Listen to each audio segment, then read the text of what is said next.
was a famous general who Alexander the Great, exactly, from Greece, and he was really the one who ushered in the Greek Empire in 331 BC. It started the age of Hellenism. Well, in Greece, who knows what the capital of ancient Greece was? Yes, Athens, exactly. And I was just in Athens about a month and a half ago doing research, and basically from almost any part of the city, you can look up on the hill and see something very important. What is that? The Parthenon, exactly. You can see the ancient Acropolis, which is several ancient pagan temples, and most notable being the Parthenon for its fabulous architecture and it's mainly intact today.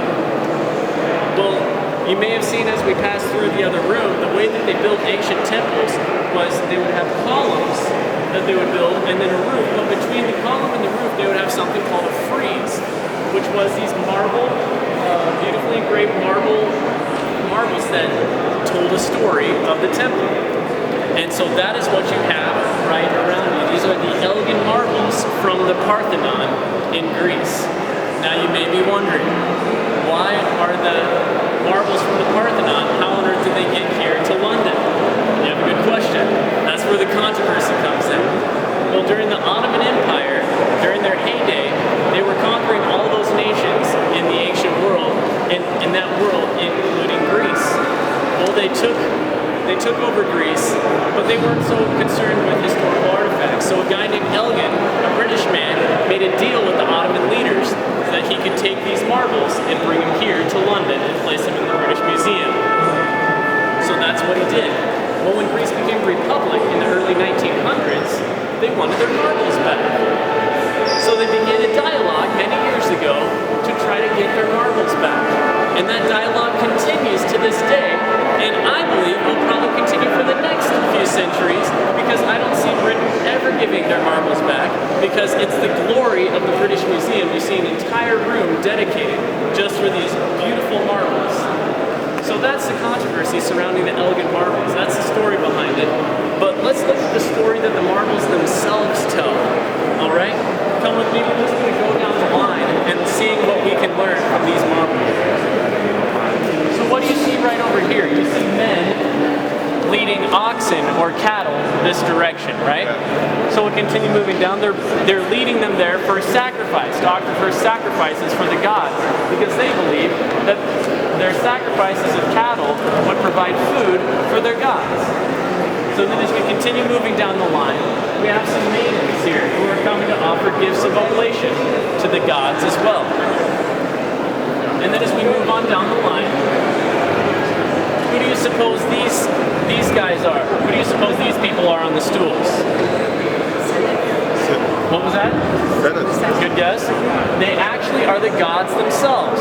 They're sitting here on these stools. You have Hermes, the messenger god, and then you have Dionysus, the god of wine or inspired madness. You also have Demeter, a mother goddess figure. You have Ares, the god of war. Then you have Iris. Then you have Hera and Zeus. So these are all Greek gods sitting here receiving food and sacrifices and gifts from the people. Now if you look right here, you see a couple of other maidens with basins on their head. They got food in those baskets, and they're coming to bring them to the gods. Now if we look down here, we see two people carrying a garment. This was a ceremonial garment called the peplos, and it was basically they're bringing it to the gods. And right here we have Athena herself and her brother Hephaestus.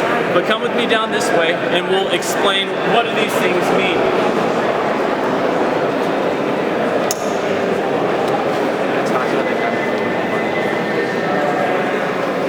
So all of these marbles were depicting the story of the celebration of the Parthenon, which happened every 4 years in the city of Athens, dedicated to the worship of their patron god, Athena.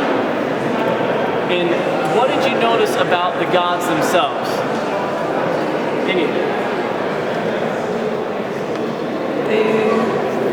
They were sitting. They were seated, exactly.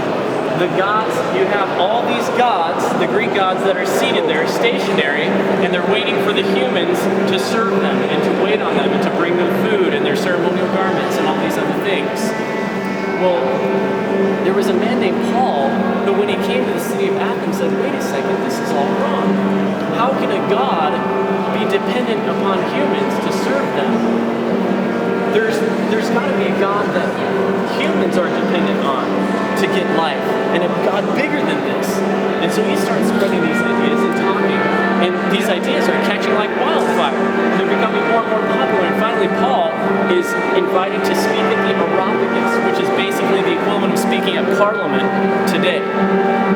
And so he goes and he speaks at the Areopagus, and now Areopagus Hill, or Mars Hill, is right across from the Acropolis, from the Parthenon.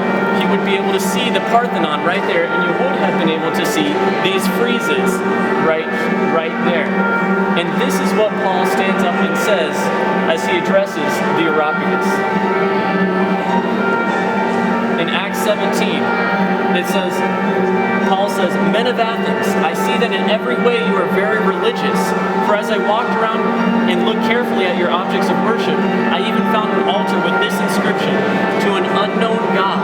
Now what you worship is something unknown I am going to proclaim to you. The God who made the world and everything in it is the Lord of heaven and earth, and does not live in temples made and built by hands. And he is not served by human hands, as if he needed anything, because he himself gives all men life and breath and everything else. God did this so that men would seek him and perhaps reach out for him and find him, though he is not far from each one of us. For in him we live and move and have our being. So Paul is saying that there must be a God, a creator God, that's bigger than these concepts, that it really is the one who sustains all other life on this planet, the one who gives breath and who gives the gift of life.